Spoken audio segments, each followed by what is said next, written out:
चला, जय महाराष्ट्र विद्यार्थी मित्रांनो, सर्वांचं स्वागत आहे आपल्या Kailas sir maths academy YouTube चॅनलवर। चला विद्यार्थी मित्रांनो, आपण सेकंड सेमिस्टरचा बघा मित्रांनो, आपण जनरल सायन्सचा बघा मित्रांनो, इयत्ता 8वीचा आपण पेपर बघणार आहे। लक्षात घ्या विद्यार्थी मित्रांनो, हा 2025-26चा बघा मित्रांनो पेपर आहे।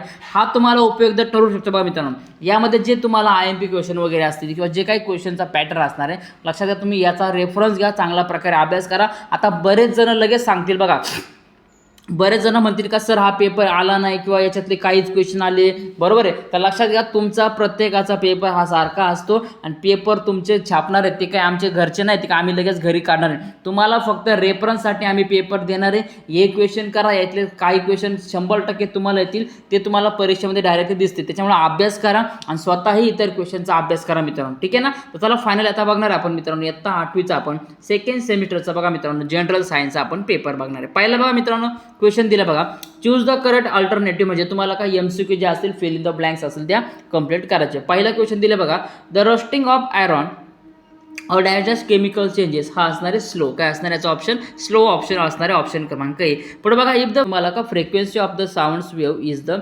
512 हर्ट्ज दिले तुम्हाला, the number of refraction produce per the second असणार याचा आन्सर का 512। पुढे बघा मित्रांनो दिले, इन बघा काय, in the kaleidoscope the the mirror are in the incline to the each other dash, त्याचा आन्सर असणार बघा मित्रांनो 60 डिग्री। किती असणार आहे? 60 डिग्री याचा आन्सर असणार आहे। पुढे बघा, is the example of the chemical changes, बघा कोणकोणते याच्यातलं एक्झाम्पल हे केमिकल चेंज बघा दिले, तर मॅग्नेटिझम ऑफ आयरॉन दिले, रस्टिंग ऑफ आयरॉन दिले, हिटिंग ऑफ आयरॉन दिले बघा, and dissolution of the salt in water दिले। तर लक्षात घ्या, हे जे केमिकल चेंजेसचं एक्झाम्पल आहे ते असणार आहे ऑप्शन नंबर बी असणार आहे, the rusting of the iron, ठीक आहे। पुढे बघा, the motor car are coated with असणार आहे टेफ्लॉन, कशाने असतात तर कोटेड, हे टेफ्लॉननी कोटेड केलेल्या असतात, ओके। पुढे बघा, find the odd man out बघा दिले, find the odd man out मध्ये बघा मित्रांनो तुम्हाला AOK AB आणि B दिले। लक्षात घ्या, बाकीचे सगळे तुम्हाला दिलेले हे काय ते लक्षात घ्या, बाकीचे याच्यामध्ये AO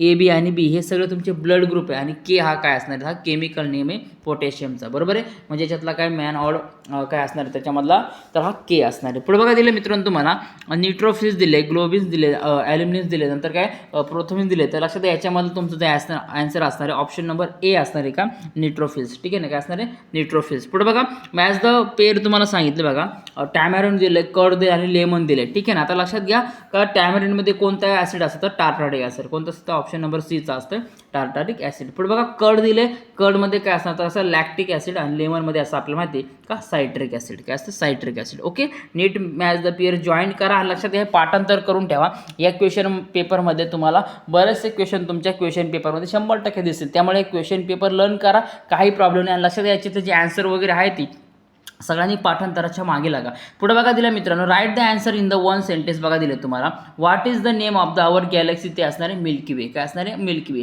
पुढे बघा, how much percentage of the earth surface is cover by the water, 71%, किती असणार आहे 71%। पुढे बघा, which material is use to make the thermocol, तर ते असणार आहे पॉलिस्टीन बघा। नंतर which are the main ingredients of the glass, तो असणार आहे सिलिका, बरोबर, त्याला आपण म्हणतो सँड म्हणतो, काय सिलिका किंवा त्याला सँड देखील म्हणतात। पुढे बघा, write the uses of the optical glass, असणारे मायक्रोस्कोप किंवा टेलिस्कोप, काय मायक्रोस्कोप किंवा telescope, and how ecosystem is form, तो असणार answer interaction between the living and non living things, ठीक आहे ना। बघा, अशा प्रकारे एक एक मार्क तुम्हाला एक एक सेंटेन्समध्ये लिहायचे, क्वेश्चन लर्न करा तुम्ही, याचे अजून आन्सर पूर्ण वाक्यात लर्न करा, काही प्रॉब्लेम नाही। पुढे बघा, तिला तुम्हाला डिफरन्स बिटवीन सांगितलं बघा, डिस्टिंग्विश बिटवीन काय, द आर्टरीज अँड वेन्स दिले, man made material, natural made material सांगितले, ठीक आहे ना। तर हे सगळ्यांना तुम्ही याचं डिस्टन्स फॉर्मॅट पाठांतर करायचं, डायजेस्ट काढा, पुस्तक असेल, नोटबुक असेल, काय असेल ते हे पाठांतर करून ठेवा, तुम्हाला परीक्षेला यूज होऊ शकतो, ठीक आहे ना। याचा तुम्हाला 100% फायदा होणार आहे, ठीक आहे ना। आता याचे आन्सर सांगत बसत नाही, कारण ऑलरेडी व्हिडिओ पण लेट झाला आहे, त्यामुळे तुम्ही स्वतः प्रॅक्टिस करा, टिक मार्क करून घ्या, एक्सरसाइजच्या खाली सगळे क्वेश्चन दिले आहेत। पण बघा, सायंटिफिक रिझन तुम्हाला दिले, पहिला आणि दुसरा दिले बघा, in a irregular reflection of light the reflected rays are not parallel to the to the one another दिले बघा, दिसतंय का असं 1 3 तुम्हाला दिले, कोण या 3 पैकी तुम्हाला 2 कुठलेही लिहायचे ती पाठांतर करा. पुढे बघा दिले आन्सर द फॉलोइंग बघा, explain the photosynthesis with the word equation and write the industrial uses of the acid वगैरे दिलेले, ठीक आहे ना. तर आणि लास्टला बघा इथं what are the 3 and stages of the star, दिसते ना. हे सगळ्या तुम्हाला काय करायचं इक्वेशन तुम्हाला लर्न करायचे, ठीक आहे ना.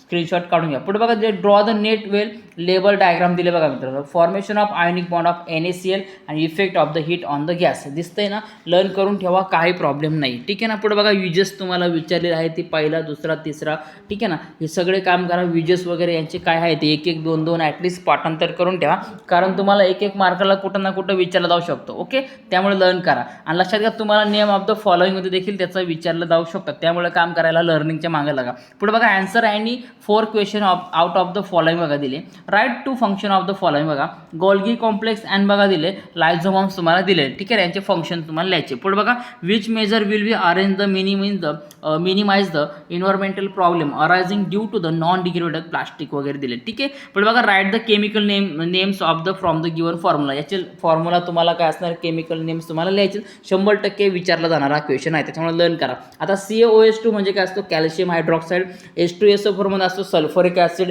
HCl म्हणजे काय असतो हायड्रोक्लोरिक ॲसिड, NaOH म्हणजे काय असतो काय सोडियम हायड्रॉक्साईड असतो, KOH म्हणजे काय पोटॅशियम हायड्रॉक्साईड आणि NH4OH म्हणजे काय असतो अमोनियम हायड्रॉक्साईड असतो. ओके, त्यामुळे लक्षात घ्या मित्रांनो, याच्या ज्या अजून डेफिनेशन असतील किंवा याच्यासोबतचे जे केमिकल नेम असतील त्याला लर्न करा, त्याचे जे काही त्याचे नेम वगैरे असतील ते सगळं तुम्ही लर्न करायच्या मागे लागा.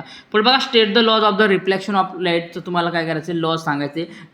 पुढे बघा हे तुम्हाला नावं दिले ती, तर नॅचरल ऑर मॅनमेड मटेरियल काय करायचं, रॉ मटेरियल तुम्हाला ओळखायचं आहे, बरोबर आहे. बघा मॅटर्स दिले, बिकर्स दिले, बँगल दिले, चेअर दिले वगैरे. आता चेअर जर घेतात, चेअरला आपल्याला माहिती आहे का याच्यामध्ये काय काय वूड आला, वूड काय असणार तर आपल्याला माहिती आहे नॅचरल असणार आहे, ठीक आहे. तर अशा प्रकारे तुम्हाला ओळखायचं. हा एक खाली प्रॉब्लेम दिला आहे, तोही सॉल्व्ह करायच्या मागं लागा.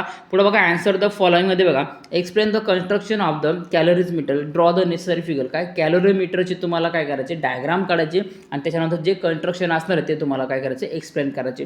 पुढे बघा explain the experiment with the neat diagram to prove the following, sound needs material medium of the propagation, तुम्हाला काय करायचं आहे एक्सपेरिमेंटचा तुम्हाला डायग्राम ड्रॉ करायचा आणि त्याचा जो थेरम असणार आहे तो तुम्हाला प्रूफसाठी लिहायचा. पुढे बघा observe the figure and answer the following, ठीक आहे ना. ही तुम्हाला डायग्राम दिले, तुम्हाला याची काय करायची, सगळ्यात पहिला क्वेश्चन आहे तुम्हाला काय याचे नाव द्यायचे. फिलअप बघा ABCD दिले, ठीक आहे ना. दिसतंय का तुम्हाला इथं बघा, दिसतं ना हे, ठीक आहे. बघा तर अशा प्रकारे तुम्हाला काम करायचं आहे. याच्यामध्ये लागतं सनलाईट वगैरे असेल, ठीक आहे ना, प्रोड्युसर वगैरे काय असेल त्याच्यामध्ये CO2 असेल किंवा डिकम्पोजर वगैरे असेल, तुम्हाला अशा प्रकारे नावं द्यायची. आणि दिलेले क्वेश्चन आहे how do producer obtain abiotic factor from where to do consumers get their the food, तुम्हाला हे करायचे, ठीक आहे. तर लक्षात घ्या अशा प्रकारे मित्रांनो इयत्ता 8वीला आपण सायन्सची जनरल सायन्सचे क्वेश्चन पेपर बघितले. यामध्ये जे क्वेश्चन तुम्हाला सांगितले ते लर्निंग करा, याच्यापैकी तुम्हाला जास्तीत जास्त क्वेश्चन येतील अशी अपेक्षा ठेवतो. आणि लक्षात घ्या तुम्हाला प्रत्येकाची क्वेश्चन पेपर ही वेगळीच असेल, सगळ्यांची सेम राहू शकत नाही. तुम्ही काय 10वीच्या बोर्डला नाही येते, पण लक्षात घ्या आपण जे IMP क्वेश्चन टाकले याचा तुम्हाला 100% फायदा होईल. ओके, चला मित्रांनो अजून आपण खूप काय बघणार आहे, लवकरच आपले लेक्चर वगैरे सुरू होतीलच, तुम्हाला अजून खूप गाईड आपला करणार आहे. आणि त्यानंतर पायाभूत चाचणी, लक्षात घ्या पायाभूत चाचणीला इंग्लिशचा जो पेपर मी टाकणार आहे तुम्हाला लक्षात घ्या, तो पण तुम्हाला मॅथ्सला मराठीला मी टाकलं. काय जण म्हटले का आला नाही तर त्यांना आयत्या बिळावरती आयत्या ताटामध्ये खायची सवय येते. लक्षात घ्या जे सांगितलं फॉर्मॅट तो पाठांतर करा, 100% येणार आहे, ठीक आहे ना.